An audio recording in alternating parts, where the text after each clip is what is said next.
Lucas capítulo 2, versos 1 ao 7, assim diz a palavra do Senhor. E aconteceu naqueles dias que saiu um decreto da parte de César Augusto, para que todo mundo se alistasse. Este primeiro alistamento foi feito sendo Cirênio governador da Síria. E todos iam alistar-se, cada um à sua própria cidade. E subiu da Galiléia também José, da cidade de Nazaré, a Judéia, a cidade de Davi, chamada Belém, porque era da casa e família de Davi, a fim de alistar-se com Maria, sua mulher que estava grávida. E aconteceu que, estando eles ali, se cumpriram os dias em que ela havia de dar à luz. E deu à luz o seu filho primogênito, e envolveu-o em panos, e deitou-o numa manjedoura, porque não havia lugar para eles na estalagem ou na hospedaria. Amém? Os irmãos podem se assentar. Espírito Santo de Deus ministra nessa noite aos nossos corações. Ninguém veio aqui para ouvir o homem falar, mas tão somente o Espírito Santo do Senhor. Porque se eu falar, e tão somente, de nada, absolutamente nada, os irmãos vão aproveitar. Mas se o Espírito Santo do Senhor, uma só palavra falar nessa noite, haverá transformação, salvação, e vidas serão impactadas, porque eu creio que assim acontecerá, no nome de Jesus. Amém. Glória a Deus. Meus amados, nós lemos uma porção da palavra do Senhor, e o momento é muito propício, como eu já disse. Estamos fechando o ano de 2018, amanhã já é a véspera de Natal, por consequência a última semana do ano. E é o momento que a gente reflete, a gente faz retrospectivas, não é? Retrospectivas, eu sou muito assim. Quando eu me deito, eu fico pensando tudo que eu fiz ou deixei de fazer no ano de 2018, as coisas que deram certo na minha vida, as coisas que não deram certo na minha vida, as lutas que eu passei, as bênçãos que eu recebi. Fico meditando assim, e agradecendo ao Senhor pelas conquistas. A gente participa do Projetando 2019, e há uma expectativa no coração de cada pessoa. Sempre final de ano, início de ano é assim.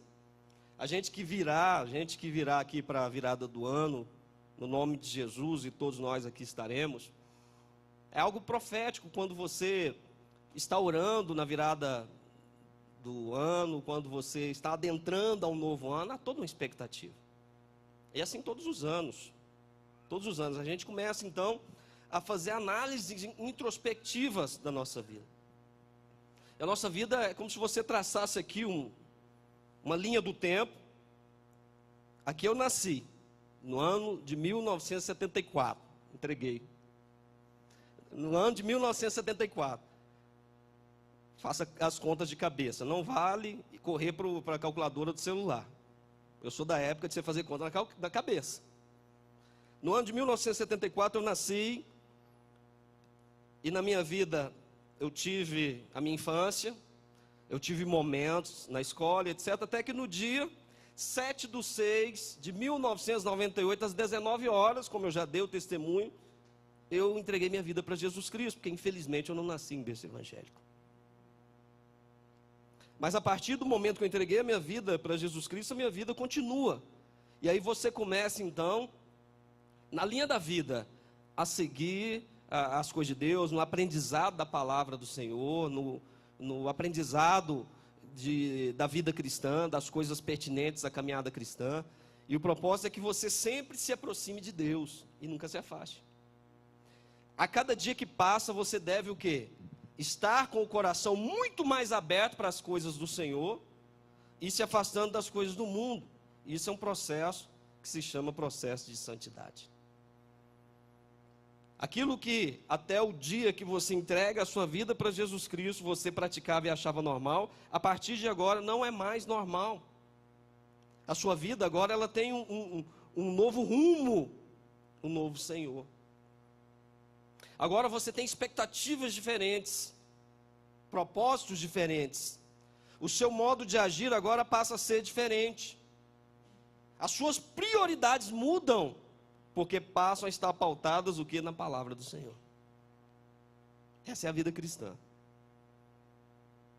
E nós, muitas das vezes, nós, seres humanos, como somos pessoas diferentes, alguns têm mais facilidade para se aproximar das coisas de Deus. E se aproximam com muita rapidez. Outros têm mais dificuldade. Algumas pessoas verdadeiramente entregam a vida para Jesus Cristo.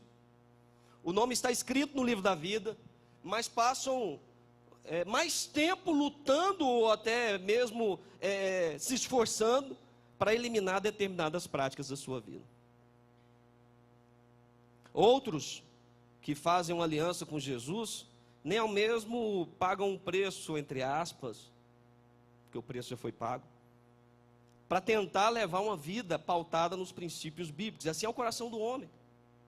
Alguns estão mais abertos, outros estão mais fechados para as coisas pertinentes a Jesus Cristo e, por consequência, a sua palavra. Nós vimos em Lucas capítulo 2, do verso 1 ao verso 7, uma porção da palavra do Senhor que narra o momento ímpar que foi profetizado há milhares de anos. Que houve a expectativa no coração de muitos homens e mulheres para que esse momento acontecesse. O mundo espiritual todinho, inclusive Satanás, que ele é mestre nas matemáticas, nos cálculos, tudo que ele faz é muito calculado. Então ele fez todos os cálculos possíveis para tentar achar a data correta, para tentar descobrir quem era o Filho de Deus. E eu creio que Deus, na sua onipotência, chega para lá no diabo para ele poder se abster deste momento aqui. Mas mesmo paralelamente ele fez de tudo para que isso não acontecesse.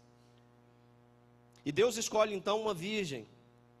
E essa mulher, ela recebe a visita do anjo Gabriel e fala assim: você é bendita entre as mulheres, porque vai nascer de ti o Salvador da humanidade. E ela fala assim: mas como posso? Se eu não ainda tive relação com homem nenhum, eu não conheço homem nenhum. E aí o anjo fala para ela: descerá sobre ti o Espírito Santo, e o poder do Altíssimo te envolverá. O que vai nascer em você não é do homem, vem de Deus. O seu nome será Emanuel, que significa Deus conosco. E ela recebe então, imagina a situação, ela estava tão somente noiva de José. E aí ela chega em José, depois da gravidez, e fala assim: amor, eu estou grávida. Aí ele fala assim: como é que é? Peraí, nós não tivemos ainda nenhum contato. Você está grávida? De quem? Do Espírito Santo. José, como homem, com certeza falou assim: vou cair fora, essa mulher está me traindo, e mais, vou pensar se eu vou seguir a lei, porque pela lei ela vai ser apedrejada, porque isso é adultério. Mas o anjo aparece para José e fala assim: faça isso não, o que está acontecendo vem de Deus. E aquele homem então se submete. Aquele homem então abre o seu coração para as coisas pertinentes à palavra do Senhor. E ela fica grávida então, e a sua barriga começa a crescer, e chegando prestes do momento de dar à luz, a palavra de Deus fala, como nós lemos, que saiu um decreto da parte de César Augusto. Saiu um decreto da parte de César Augusto, mas o decreto já tinha sido dado há muito tempo por Deus, porque Deus é quem rege na sua arquitetura e no seu planejamento perfeito, para que o dia certo, no momento certo, no local certo, tudo cronometrado, viesse a nascer o Salvador da humanidade, que é Jesus Cristo.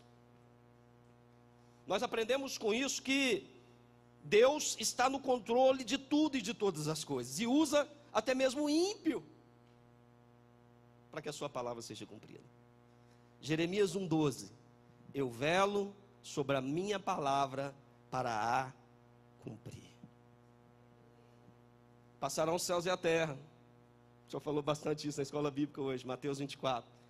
mas as minhas palavras não passarão. A palavra do Senhor sempre vai ser cumprida. E aqui ele dá um decreto, e era comum, a cada 14 anos aproximadamente, ocorrer um censo,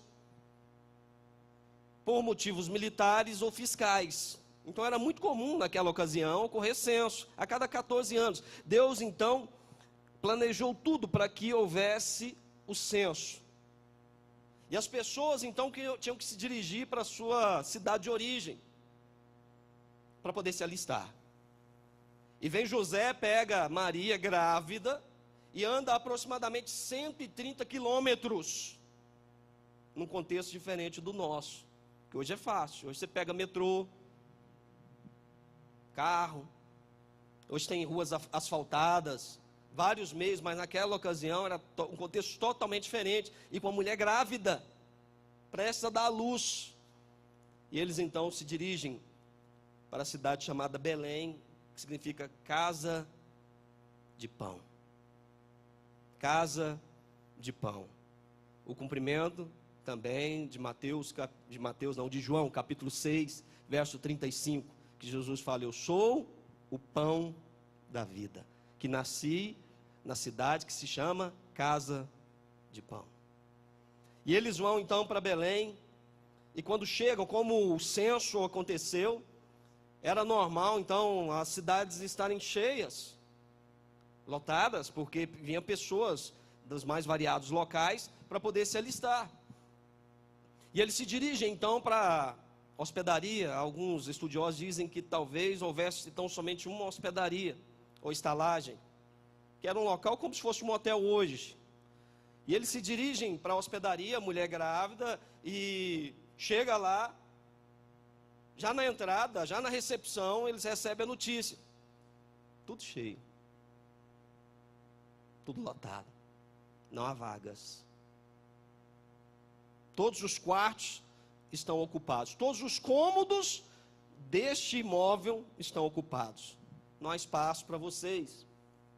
No verso 7 fala que não havia lugar para eles.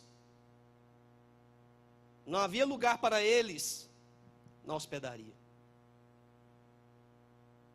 Jesus iria nascer, imagine. O maior acontecimento da humanidade iria ocorrer. Se aquele dono da hospedaria, ou aquela dona da hospedaria, imaginasse, falasse assim: espera aí, lógico que a gente está só aqui dando aquela imaginada no cenário, mas que a palavra de Deus é perfeita. Mas imagine se aquele homem de repente falasse o seguinte: espera aí, o Salvador da humanidade vai nascer, eu vou lá no quarto e tiro o melhor quarto. Qual o melhor quarto daqui? Dá licença vocês. Não, mas nós pagamos. Dá licença, porque tem pessoas mais importantes para poder se hospedar aqui. Dá licença, dá licença, dá licença. E daria toda a assistência possível. Jesus nasceria e depois ele poderia colocar até uma faixa, como a gente vê hoje, né, nas lotéricas. Aqui ganhou, nesse lugar ganhou tantos milhões de reais. Aí as pessoas ficam pensando que é o local, né? Aí vai lá e fica jogando, né? Mas ele poderia ter colocado uma faixa: aqui nasceu Jesus Cristo, o Salvador da humanidade. Ia lotar. Aquele homem poderia ter sido reconhecido como aquele que abriu espaço na sua hospedaria para o nascimento do Salvador da humanidade. Mas não foi assim que Deus quis. Não havia espaço para eles na hospedaria, mas havia espaço para eles no local onde os animais eram criados. Diz a tradição que era numa gruta de pedra, não um estábulozinho que a gente vê às vezes e tal, nos presépios que o mundo fabrica. Era uma gruta, e nessa gruta os animais estavam ali, eles eram criados ali. Então havia cheiro de animal, havia estrume de animal, havia perigo de infecção pós-parto. Por isso que você vai ver essa porção da palavra escrita tão somente no Evangelho de Lucas, que era médico. Então imagina Lucas escrevendo a palavra de Deus e na sua visão de médico, pensando no pós-parto. Porque Jesus nasceu 100% homem, então teve um parto natural, com risco de infecção pós-parto. Não tinha as anestesias que tem hoje, incubadora, não tinha nada de higiene. Deus estava no controle de tudo, mas não havia absolutamente nenhum recurso que nós conhecemos nos dias de hoje. Lucas, então, imagina ele escrevendo na direção do Espírito Santo, ele deve ter escrito, falando assim, só Deus mesmo para poder permitir que nada, absolutamente nada de mal acontecesse com essa criança. Só Deus, só o soberano Senhor. E aquela criança então nasce, e ela é colocada numa manjedoura, como se fosse um coxo de animal, num coxo, num cheiro ruim, num ambiente ruim, totalmente desprovido de qualquer conforto. Na hospedaria tinha conforto. Lá eram recebidos os hóspedes de honra, tinha as melhores provisões, os melhores recursos. Mas onde Jesus nasceu, não tinha absolutamente nada. Mesmo no conforto e no melhor que se podia oferecer naquela ocasião na cidade de Belém, não houve espaço para Jesus Cristo. Nós aprendemos que, com essa porção da palavra, que nos momentos que se finaliza o ano de 2018, nós recebemos muito do Senhor. E com certeza recebemos, como o senhor falou aqui, pastor Leves. Com certeza recebemos na linha do nosso tempo e da nossa vida. Se você colocar numa balança, apesar das lutas que nós passamos, com certeza o Senhor foi muito mais fiel na nossa vida, e nós recebemos mais do que nós perdemos. Com certeza. Porque mesmo quando nós estamos num momento de fraqueza, nós aprendemos que quando nós somos fracos, aí é que nós somos fortes, porque o poder se aperfeiçoa na fraqueza. Então nós estamos recebendo poder. Isso é louco, né? Eu estou passando por luta, eu estou passando pelo pior momento da minha vida, e estou recebendo poder. Sim, você está sendo desenvolvido no quesito poder, porque o poder se aperfeiçoa na fraqueza. E muitas pessoas receberam muito de Deus, mas assim como essa hospedaria, fecharam todas as portas e falaram assim para Jesus: não há espaço para Jesus na minha vida. E nós aprendemos que hospedaria, todas as vezes que nós fechamos as áreas da nossa vida para Jesus e dizemos que não há espaço para Ele, nós somos como essa hospedaria. Nós somos como essa hospedaria, não há espaço para que a obra do Senhor aconteça, para que a palavra do Senhor se cumpra, não há espaço. Está tudo cheio. Os planos são outros, os propósitos são outros, as prioridades são outras. E essa é a explicação pela qual muitas pessoas se quedam inertes no quesito de fazer a obra do Senhor, de santificar a sua vida, de se aproximar de Deus, de romper e eliminar a prática do pecado, de ser dizimista, de ser ofertante. É porque simplesmente fecha as portas e funciona a sua vida como uma hospedaria. Não há espaço, não há vaga para Jesus na minha vida. Mas nós aprendemos que mesmo que nós fechemos o nosso coração, a nossa vida, independente se nós queiramos ou não, aceitemos ou não, sempre a palavra do Senhor será cumprida, porque haverá uma manjedoura. Irmãos, eu glorifico tanto ao Senhor, mas tanto ao Senhor, porque quando eu não estou aqui ministrando, e na maioria das vezes eu estou aqui assentado, ou aqui assentado, eu estou recebendo alimento. Então eu tenho que ter sabedoria do tipo de alimento que eu recebo. Porque há igrejas que funcionam como hospedaria. Não há espaço para Jesus, o culto acontece do início ao fim e nem o nome de Jesus se fala. As estratégias são gigantescas para atrair pessoas. E as pessoas não se firmam, elas vão nos cultos com o propósito de fazer o quê? Campanhas, barganhas. Ah, depois que eu vi ontem um testemunho, a pessoa falando assim, eu vim para a igreja com o propósito de ser curada, ponto final. Não se vê por aí as pessoas vindo para a igreja com o propósito de ser salva, de buscar Jesus Cristo. Então uma igreja, quando ela está fora dos propósitos de Deus, ela funciona como hospedaria, não há espaço para Jesus. Há espaço para tudo, menos para Jesus. Jesus aqui não. As técnicas e as estratégias são todas, e muito bem feitas, senão não atraía pessoas. As seitas são muito bem pensadas, senão não atrairia pessoas diante da ótica do homem muito inteligentes. As artimanhas são muito bem pensadas. E eu glorifico tanto ao Senhor, se os irmãos se lembrarem, domingo passado eu estava ministrando em Águas Lindas. Mas no domingo retrasado, não me esqueça, o que foi o tema que o pastor Simval ministrou aqui? Sobre pecado.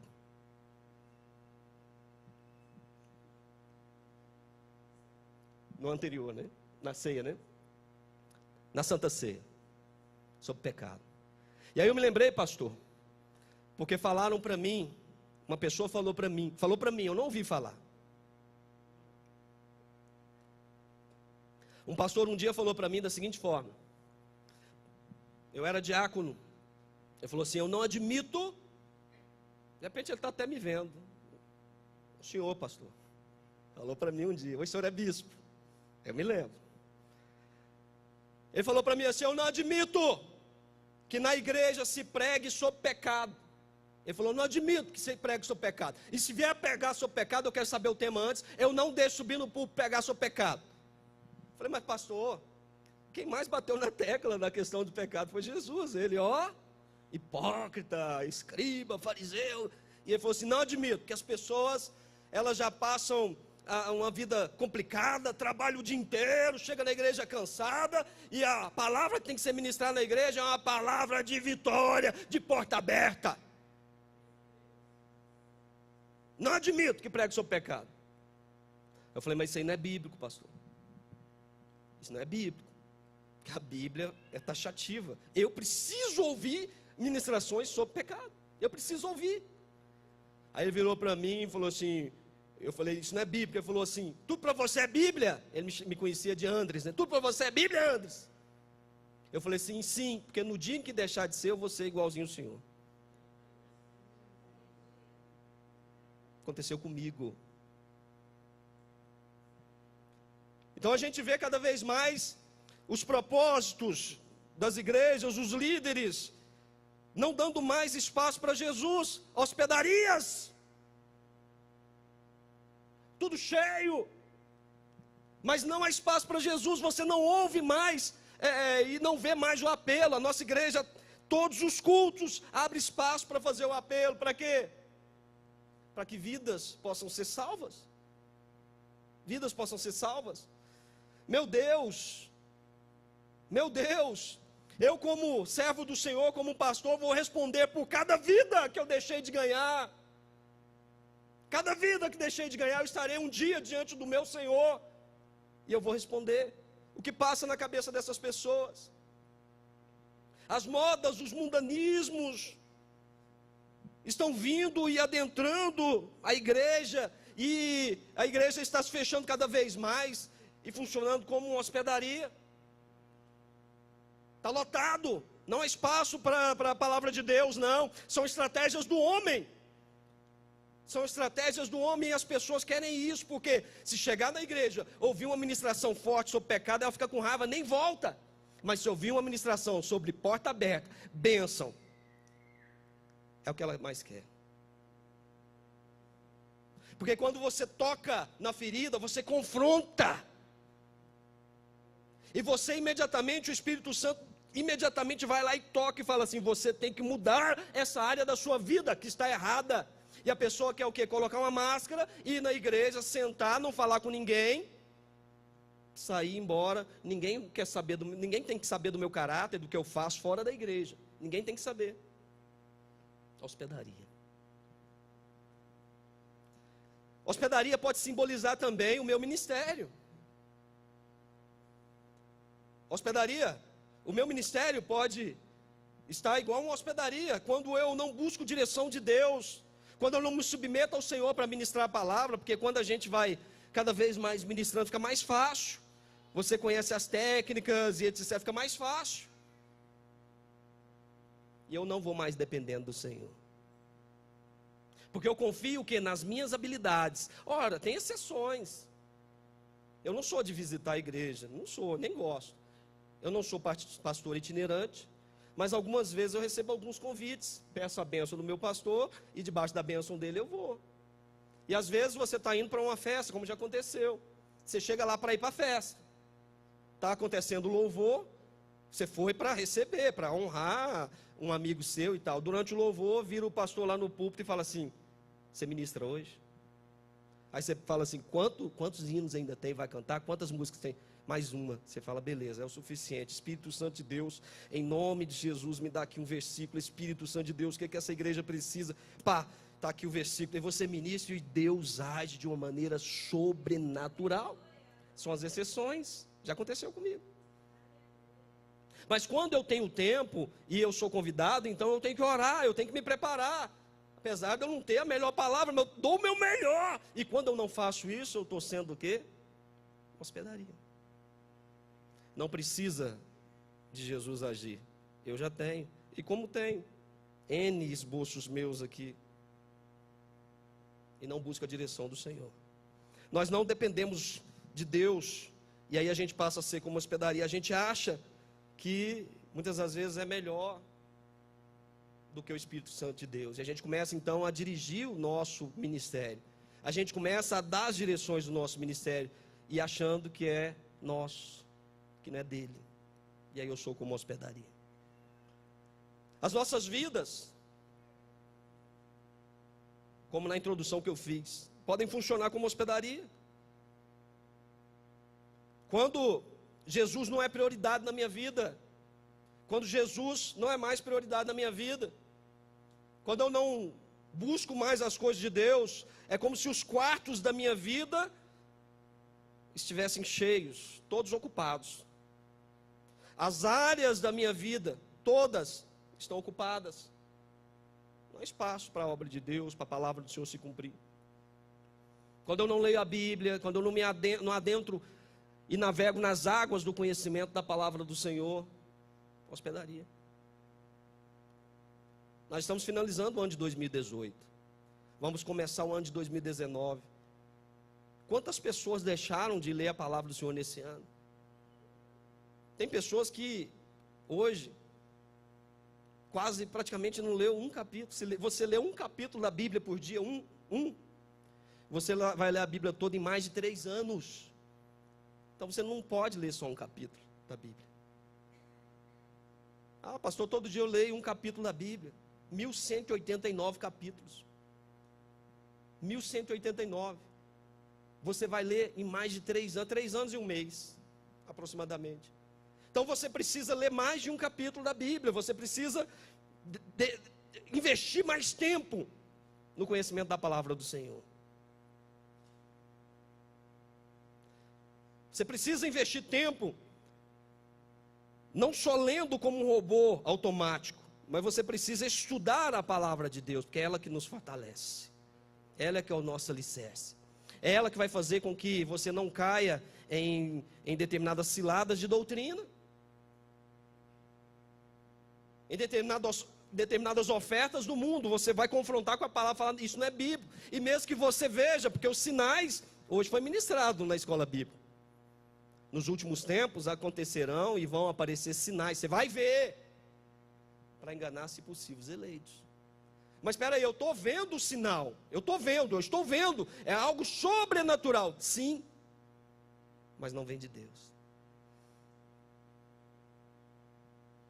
Quando nós não passamos tempo conversando com o Senhor, quando a gente passa o dia todo e busca todas as prioridades, somos especialistas em Netflix, especialistas em Facebook, Instagram e redes sociais, mas a gente não tira um momento para falar com o Senhor. Experimenta para você ver como é difícil.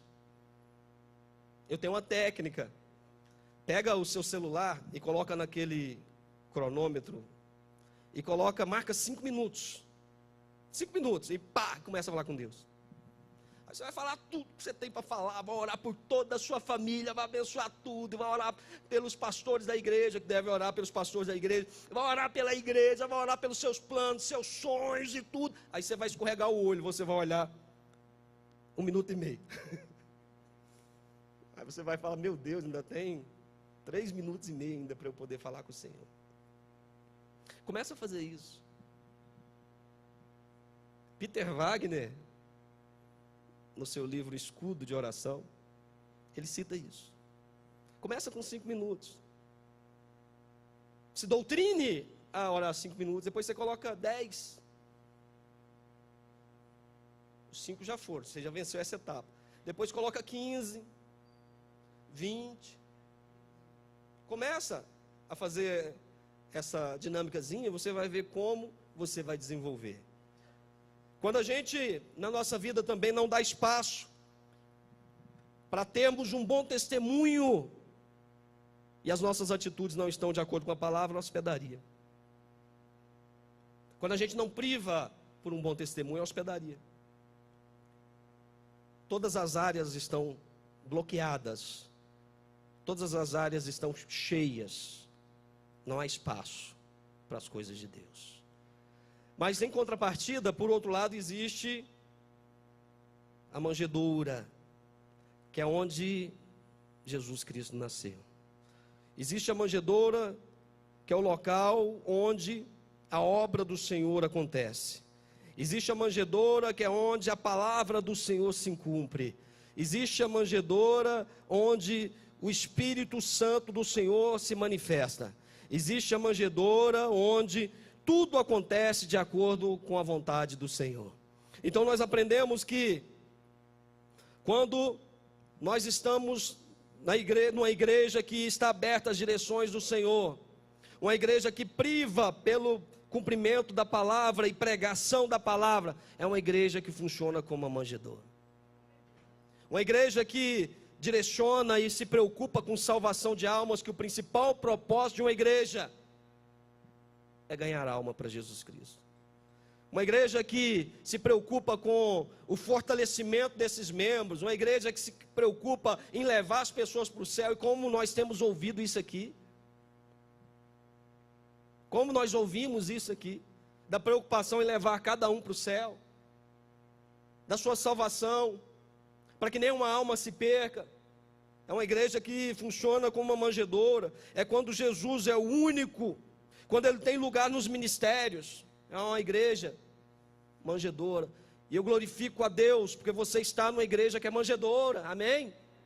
Você está numa igreja que é como uma manjedoura. Há espaço para Jesus aqui, há espaço para a palavra de Deus aqui, há espaço para as manifestações do Espírito Santo aqui. Deus tem liberdade para agir aqui, e você pode glorificar a Deus por isso, porque aqui nós somos como uma manjedoura. O meu ministério, quando eu estou aberto e busco as direções do Senhor, quando eu dependo de Deus, quando eu sou chamado a ministrar a palavra, eu oro a Deus e clamo a Deus: Deus, o que o Senhor tem para mim e para aquela igreja, naquela noite, naquela manhã, naquela tarde, naquele lugar? Qual o propósito, Deus? Eu tenho a palavra, mas qual o propósito da palavra? Porque você pode ministrar a palavra em vários contextos.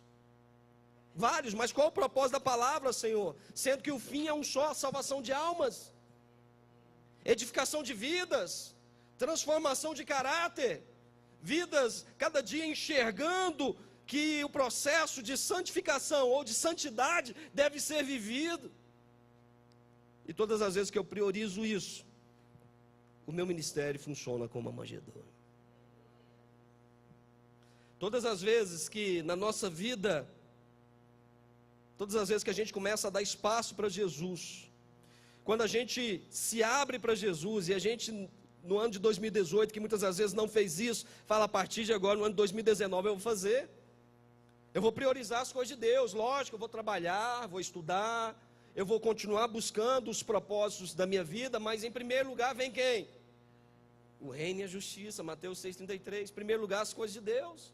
Eu vou me esforçar mais para estar na igreja, eu vou me esforçar mais para ler a palavra de Deus, eu vou me esforçar mais para orar, eu vou me esforçar mais para não pecar, eu vou me esforçar para ser dizimista fiel, eu vou me esforçar para ser um crente genuíno, que dê um bom testemunho no meu trabalho, na rua, em casa, onde quer que seja. Manjedoura. Há espaço, Jesus pode nascer, a obra de Deus pode acontecer, a palavra de Deus pode ser cumprida na minha vida. Manjedoura. Manjedoura simboliza a simplicidade do Evangelho. As coisas de Deus são simples, em contrapartida são poderosas. As coisas de Deus são magníficas, são incomparáveis. As coisas de Deus são espetaculares e não podemos jamais trocar as coisas de Deus pelas coisas e ofertas do mundo, jamais. Muitas pessoas não entenderam ainda, Lá na oração sacerdotal de Jesus, eu gosto muito daquela passagem, aqueles capítulos de João.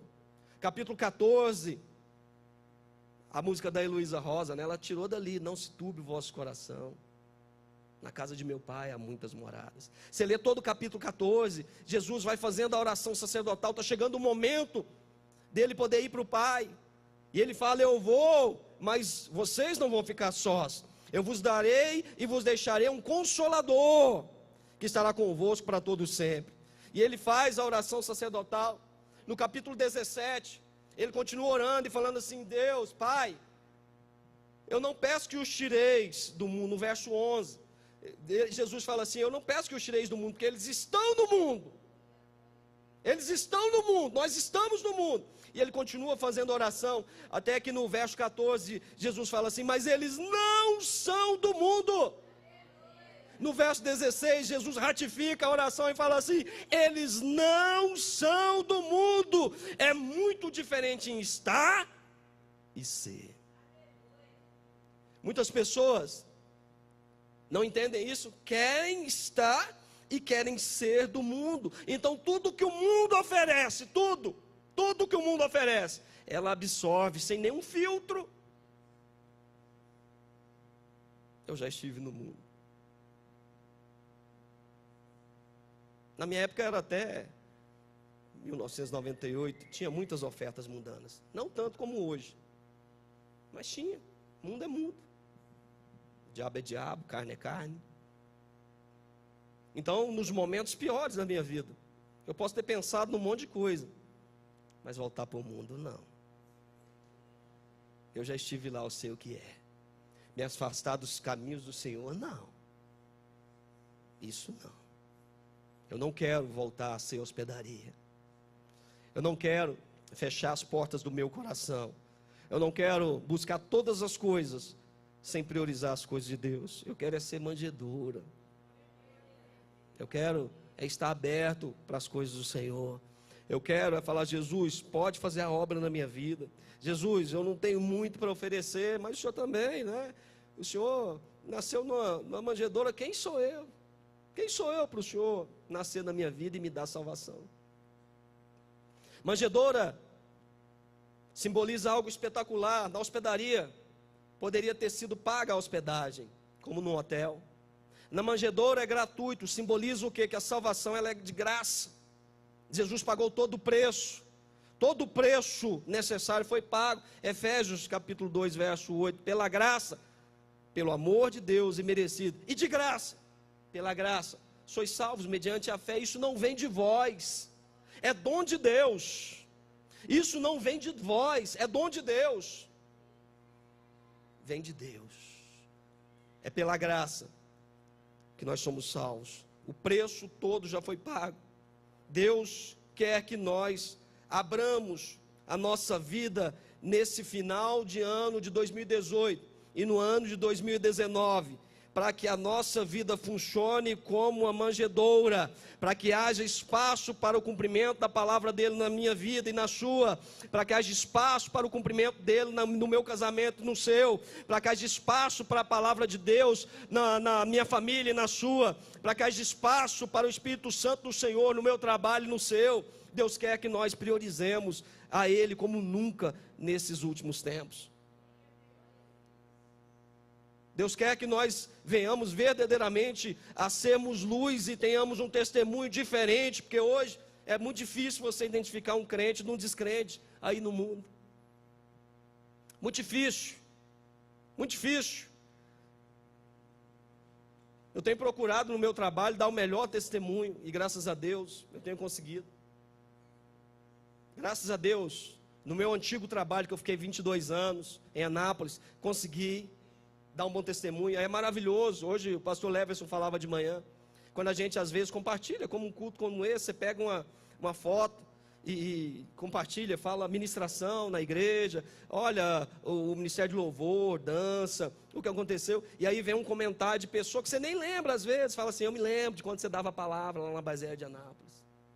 Eu não sou evangélico não, mas aquelas palavras me edificavam, aquelas palavras, nunca me esqueci, o dia que você deu uma palavra tal. Nós temos que ser manjedor. E graças a Deus, no meu atual trabalho, abri um espaço. E todos os dias que tem expediente, mesmo que rapidamente, na sabedoria, porque eu estou no meu trabalho, eu faço o comentário de uma porção da palavra rapidamente e faço uma oração. Às vezes eu estou envolvido em reuniões. E estou envolvido em reuniões, aí quando eu chego na sala, algumas pessoas, Lúcio, nós não oramos hoje. Aí eu falo, é verdade, são 15 pessoas na minha sala, então parou todo mundo, momento da oração, e a gente ora e faz a oração, e as pessoas têm sido abençoadas, o ateu, o espírita, o católico, o evangélico, tem recebido as bênçãos do Senhor. Por quê? Porque eu escolhi ser manjedoura no meu trabalho. Deus quer que nós venhamos a abrir a nossa vida e o nosso coração para que as coisas dele aconteçam verdadeiramente. Deus está procurando nesses últimos dias pessoas fiéis. Deus está procurando nesses últimos dias pessoas que queiram fazer a diferença. E olha, as coisas vão acontecer muito rápido, porque o fim dos tempos está chegando.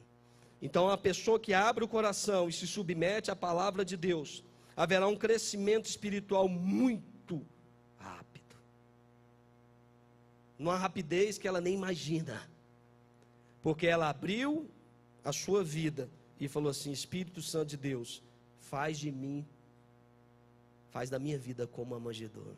Que a palavra do Senhor se cumpra na minha vida, e que 2019 seja não só o melhor ano da minha vida, mas o ano que eu mais te busquei, o ano que eu mais orei, o ano que eu mais li a Bíblia, o ano que eu mais estive próximo do Senhor, o ano que eu mais fui fiel, o ano que o meu testemunho foi mais irrepreensível, o ano que eu menos pequei, o ano que eu mais dizimei, o ano que eu mais estive presente nos cultos na igreja, o ano que eu, pela primeira vez na vida, saí dos bancos e cheguei nos pastores e falei assim: pode contar comigo para fazer a obra. O ano que eu mais rompi espiritualmente, e por consequência, o ano que Deus mais se agradou de mim.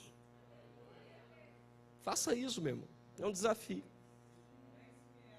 É um desafio. Você quer ser manjedoura? Ou você quer ser uma hospedaria? Será que virá 2019 e lá no final do ano, talvez Deus permita, sei lá, de repente o pastor Lúcio é direcionado lá em 2019, final do ano, na véspera de Natal, de repente Deus fala assim: você vai dar aquela mesma palavra, sei lá, e aí você vai lembrar e falar assim: meu Deus, mais um ano eu fui à hospedaria, meu Deus, mais um ano eu fui infiel ao Senhor, mais um ano eu perdi. Ou, diferentemente, você vai falar: foi o ano que eu mais busquei a Deus. Foi o ano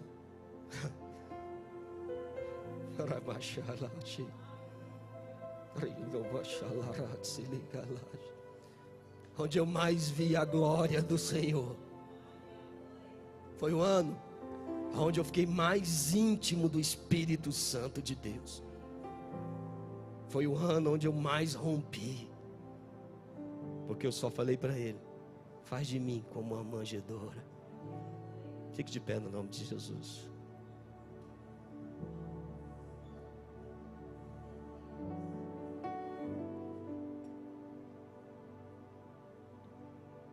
Feche teus olhos. Eu quero orar pela sua vida. Eu quero clamar a Deus para que você venha a receber de Deus e romper como nunca. Para que você seja uma manjedoura e não uma hospedaria. Quero orar pela sua vida. Quero clamar aos céus para que Deus alcance todos os cômodos, todas as áreas da sua vida. Senhor, eu clamo a Ti nessa noite, ó Pai. A Tua palavra foi proclamada na simplicidade do Evangelho.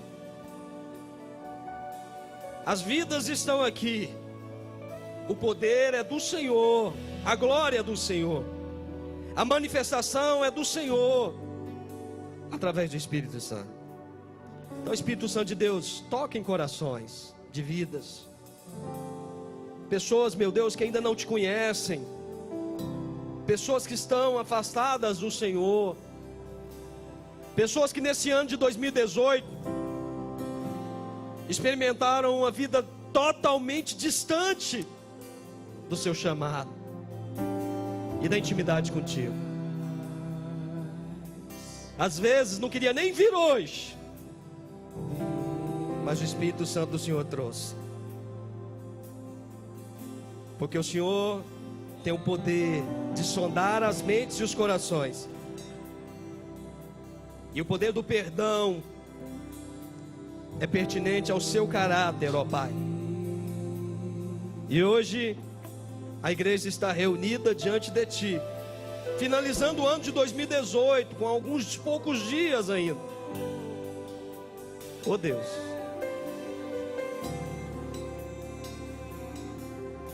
tenha misericórdia, Pai. Ainda nesse espírito de oração, eu quero perguntar: tem alguém que quer entregar a vida para Jesus Cristo nessa noite? Se tem alguém, levante a sua mão e vem aqui à frente. Eu quero descer aqui e orar contigo. Tem alguém que quer entregar a sua vida para Jesus Cristo, que não recebeu a Jesus como Senhor e Supremo Salvador da sua vida e quer hoje fazê-lo? Vem aqui à frente. Eu quero descer aqui e orar contigo. Tem alguém que estava afastado dos caminhos do Senhor e nesse ano de 2018 andou distante como uma hospedaria e quer hoje renovar a sua aliança, ou melhor, voltar para os braços do Senhor? Tem alguém que estava afastado dos caminhos do Senhor e quer voltar hoje? Vem aqui à frente, eu quero também orar contigo. Tem alguém? Se não tem, eu quero orar mais uma vez contigo. Senhor, no nome de Jesus, fortaleça a cada um, ó Pai, para que a prioridade de todos seja única e exclusivamente a Jesus Cristo. Quando nós estivermos, meu Deus, comemorando, apesar de não ser o dia do nascimento de Jesus, o 25 de dezembro, mas quando nós estivermos comemorando, que nós nos lembremos que um dia Ele nasceu, e por intermédio do Seu nascimento, eu tenho acesso à salvação eterna. Basta que nós digamos sim para Jesus. Basta que nós abramos o nosso coração e entreguemos a nossa vida para Ele, para que a partir daí o Espírito Santo do Senhor faça morada. Meu nome seja escrito no livro da vida, e eternamente, pelos séculos dos séculos, pelos séculos dos séculos, pelos séculos dos séculos, pelos séculos dos séculos, eu possa morar com Ele. Oh Deus, abençoe a tua igreja, abençoe o teu povo, Espírito Santo de Deus, abençoe a cada um, no nome de Jesus. Amém, amém, amém. Receba essa palavra na sua vida, que 2019 venha a ser o ano que você mais vai buscar a Jesus Cristo, seja o ano que você mais vai ler a Bíblia, o ano que você mais vai orar, o ano que você mais vai dizimar e mais ser fiel em relação a Deus. Recebe em nome de Jesus. Infinita